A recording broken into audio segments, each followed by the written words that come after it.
and Angry Dragon had the next challenge. So Angry Dragon is 2143, a tough opponent, but we're just sort of approaching it first come first serve. I really appreciate. Let's try 1d4 for a change. Really appreciate how many challenges I've received. I wish I could play a bit more, but at the moment I actually have to give this computer away in the next. I mean, I have to get off the computer in the next not so long. So unfortunately, that's just how it is today. But hopefully in the future, there'll be a bit more room to play some more games. So let's go a4. The point is he's grabbed the pawn here, and we just want to stop him from being able to play b5 so easily. But he goes bishop b4, and now I could go e4, and then he'll go b5 anyway. And then if I take, so let's actually show this. I'll play e4. Now he's probably going to go b5, and then I'll go like bishop d2, for example. And my threat is to now take the pawn. Before I couldn't do it because if I played a takes b5, he'll go c takes b5 here. And I cannot take because of the pin.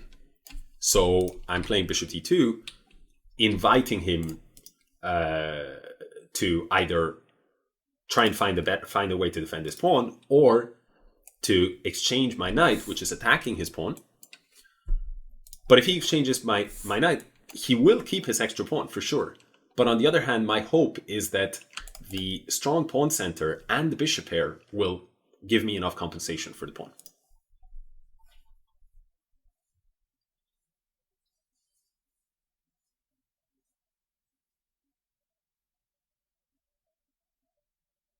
Arcodipto in the house. What's up, Arcodipto? Good to see you. Angle CS, by the way, says, funny thing about being a beginner is that the bulk of the advice is to stop blundering, but no matter what I try, I still blunder way too much. Yeah, it's cliche advice. But you have to solve a lot of tactics and patterns and stuff like that.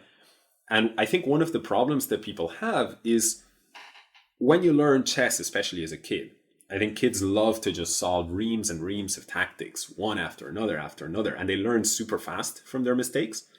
But as adults, this process, I mean, I'm basically a full-time coach, but I'm actually a coach who works primarily with adults.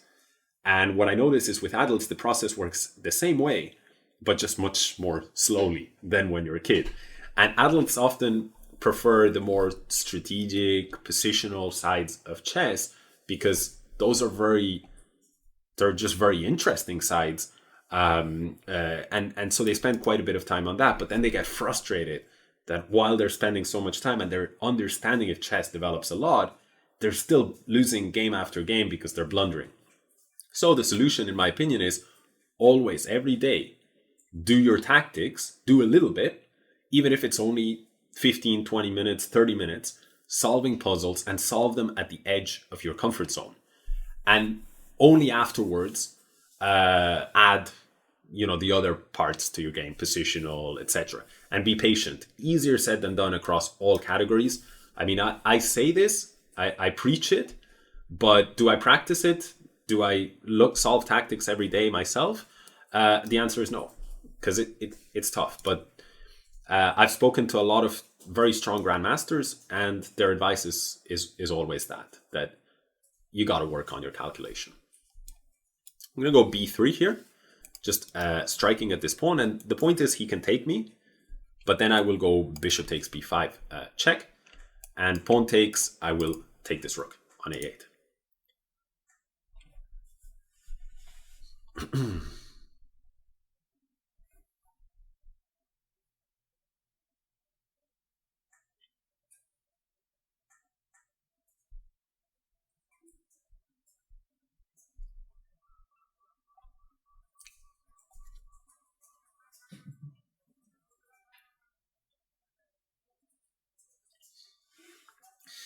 Appreciate that, Arcodipto, with the Astaneh emote.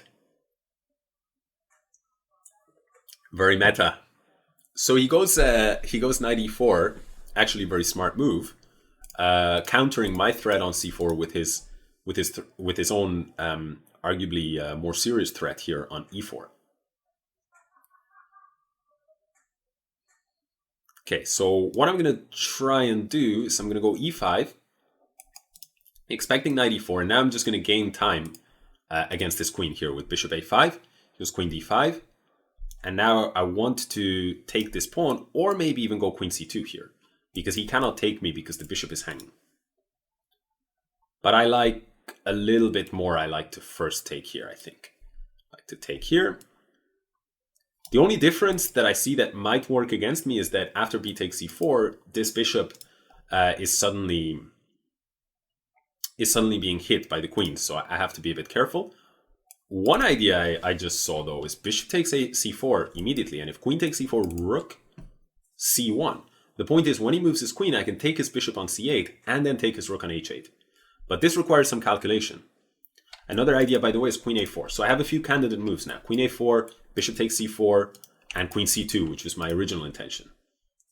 Queen a4, bishop d7, bishop takes c4, maybe is interesting. Then bishop takes, pawn takes, and rook takes.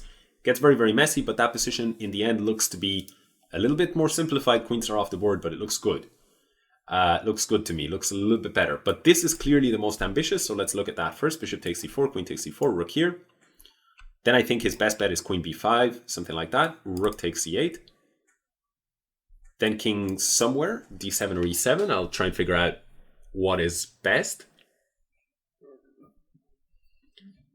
And the problem is I can take his rook on h8.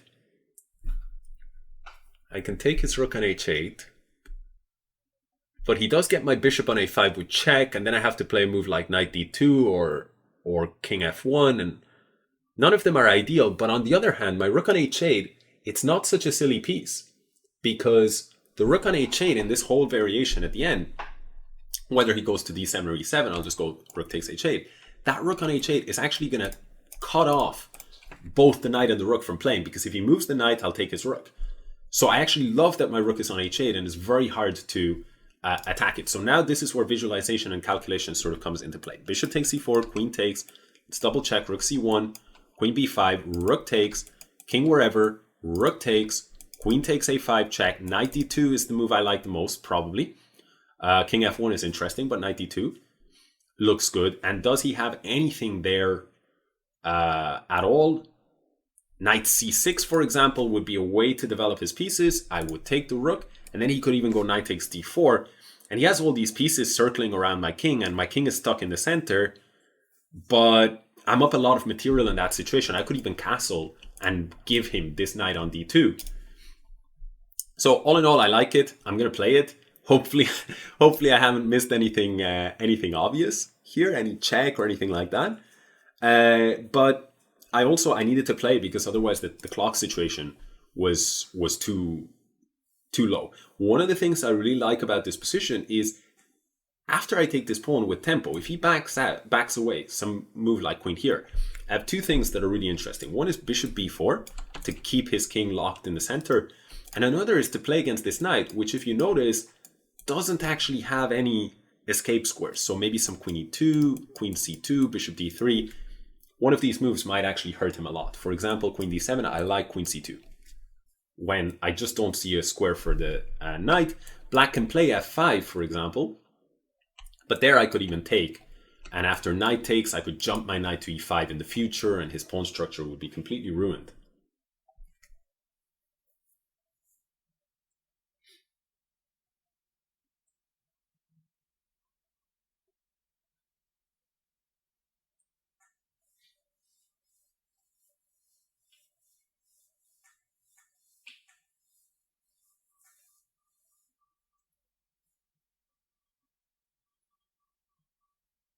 So yeah, Chess Daily, exactly. As Majamiel, appreciate the answer. This will likely be the final game of the stream. In fact, it by necessity will be the final game of the stream. At the moment, we're living in Amsterdam. Myself and my girlfriend, she's a chess streamer, so some people in the chat are big fans of her channel, and yeah, we're living in a tiny little studio in Amsterdam, so we have to share a workspace. But we're only here another couple of days, so hopefully in the future a little more flexibility.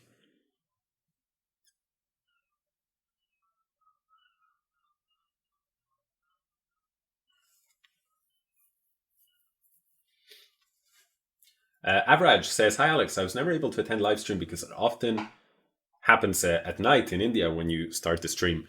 Yeah, the India. I mean, I spent a long time in India myself, like a year in India, and also like half a year in Thailand. So I know what it's I know what it's like when you're trying to sort of interact with European and American time zones, and you're over in that part of the world.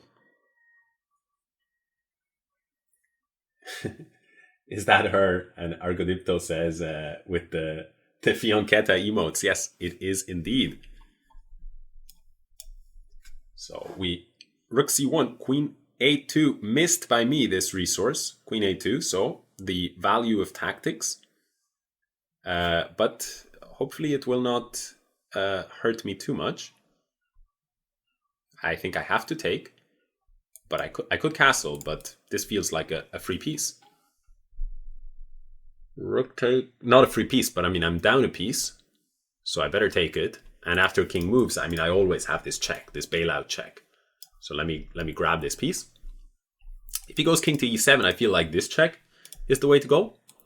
And a really smart resource actually for my opponent. In this way, he avoids losing this rook because he's mating here on f2. And I have to say, I completely missed it.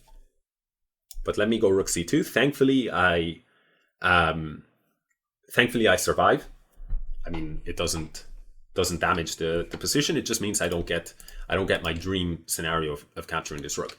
Now he has to be careful not to step onto b3 or a4 because I have a discovered check picking up his queen. So I think, as far as I can tell, the only square he can go is back to d5.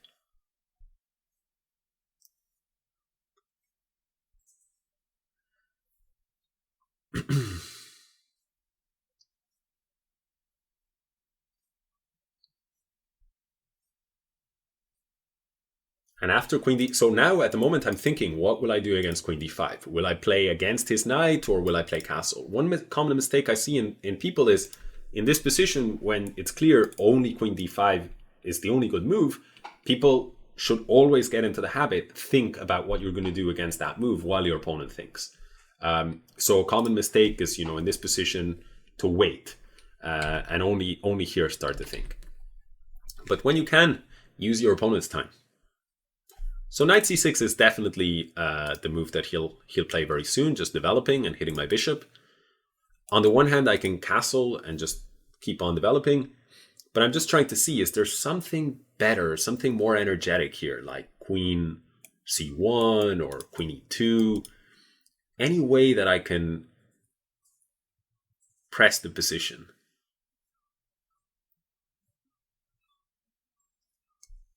And I'm not seeing a way. Material is level, so he's done a really great job of surviving the position.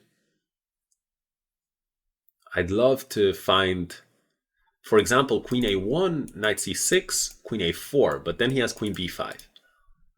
So I don't like that, so I guess I'll castle. What to do?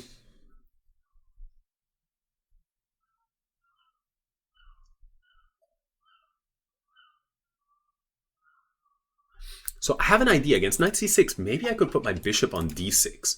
Really provocative. Takes, queen takes, rook takes c6, king takes, knight e5 check. Super messy. Super messy. It's a bit too much risk for me. Bit too much risk for my taste. Rook takes c6 as well. Queen takes and d5 ideas. Again, so risky. But if pawn takes, the idea is put the knight on d4. And then I start to come in with a lot of checks there. But what if rook takes, king takes? He just goes...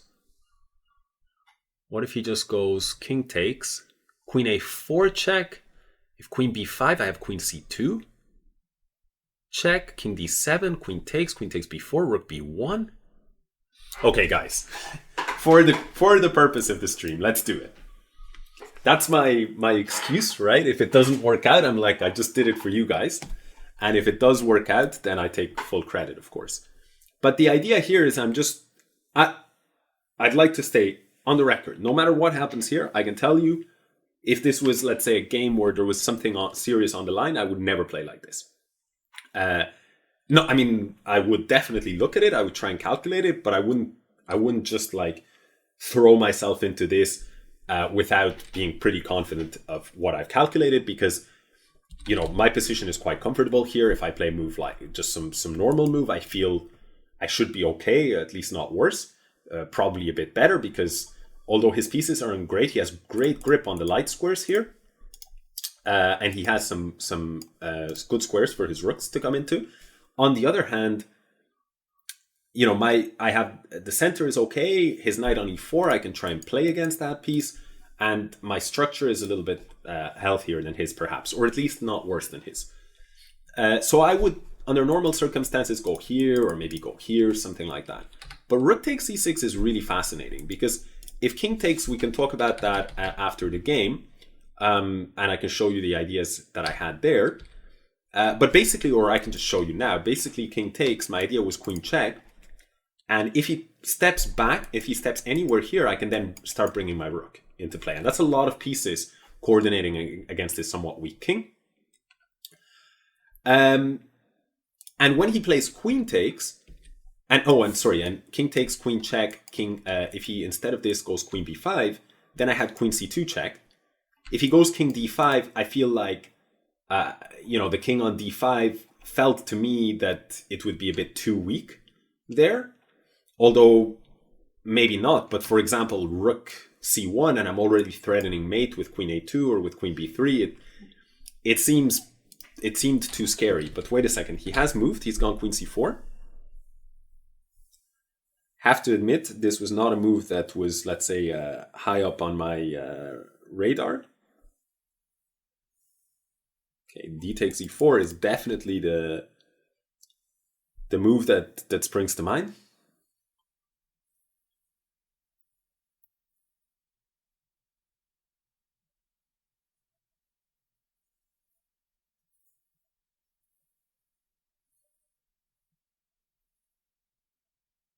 I better do something fast.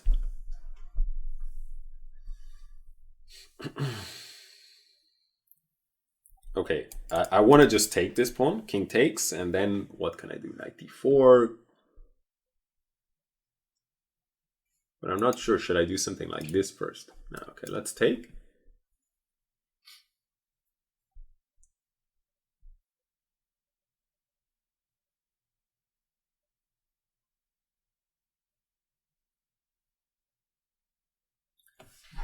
Yeah, but I don't love rook. Yeah, knight d4. Let's go. Let's hit this piece. I've only got 30 seconds, so I have to be super quick here.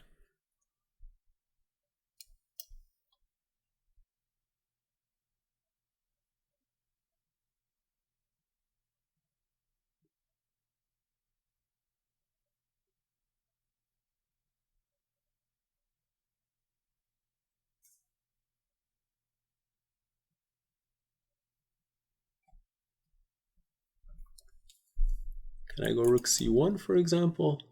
Can I go knight g5? Okay, shall we be practical? Rook c1? Let's be practical. After being completely impractical for the rest of the game, we're now going to be practical here. But the problem is I've dropped too low on the clock. This will require nothing short of a miracle. But we will try. My opponent is thinking a long time. Definitely I want to keep the rook. Maybe here. Let's put the bishop here. And let's pre-move the knight to b5.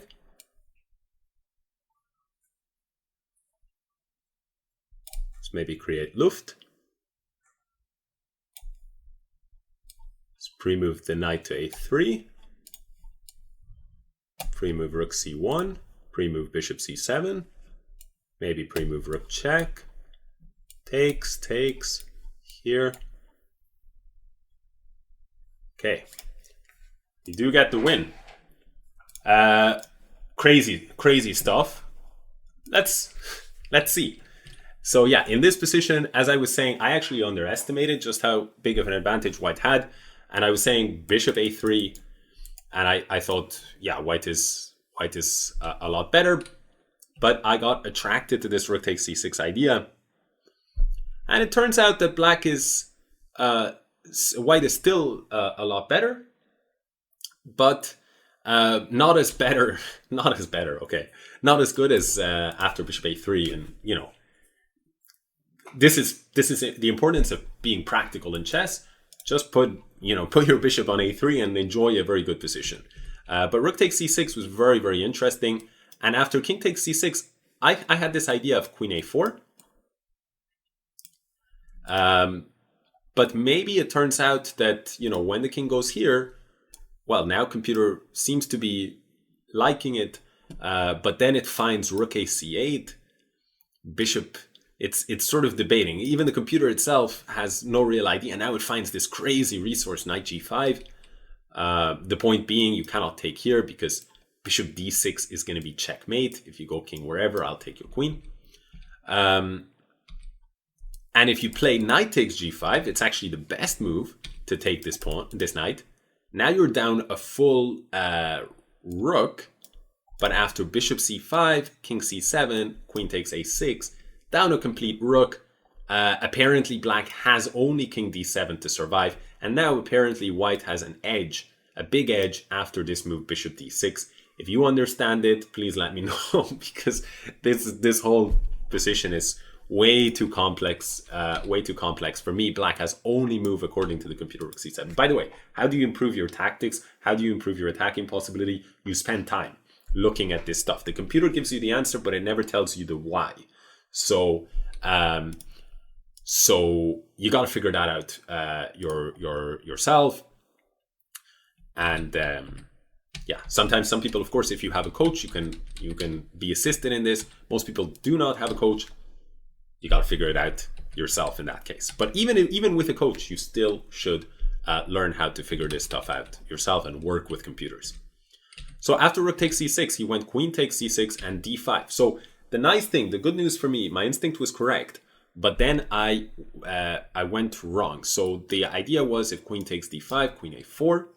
Now if queen b5, rook d1 check. And it turns out that, let's say king e8, white has only move queen c2, but it's good enough. After queen c2, you cannot take here because I think queen c6 is just going to lead to checkmate. When you go here, I can give you a check here. And if you go to f8, I can take this rook for free. And otherwise, black is up in exchange, but his king cannot move from the center. His rooks therefore cannot connect. My bishop cannot be taken because of this problem. And the knight is about to be lost. So black goes something like queen b7 to defend the knight. But in this case, white just continues building up his advantage, knight d4, when the natural move rook c8 hitting the queen now fails to queen a4 because that knight on d4 covers the blockading squares. Black can block with the queen here, but now beautiful move. Let me wait. So I don't know, guys, I don't know if you saw it. Beautiful move, white to play. If anybody saw it, do not say it, please. Beautiful move here.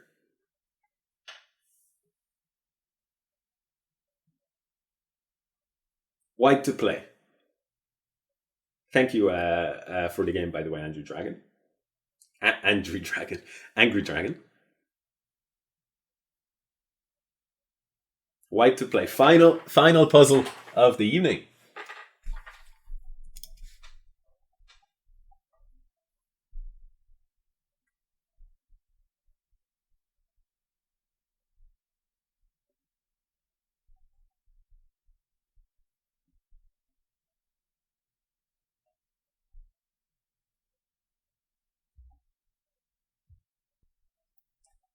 Okay, I'm homeless on Wi-Fi. Comes up with an answer. And Jens Chess, of course, also sees it. Very, very nice idea. Knight takes e6. Super cute mating pattern. The point is, if you take this knight, I will take the queen here, checkmate. And if you take the queen, then knight takes g7. And I like this. The bishop, the knight, and the rook are all combining. The bishop robbing these squares, and the rook robbing these squares. Of course, the knight delivering the checkmate. So very, very nice idea. Of course, you cannot take here because of the queen is pinned. So that's final puzzle of the day. Hope you enjoyed the stream.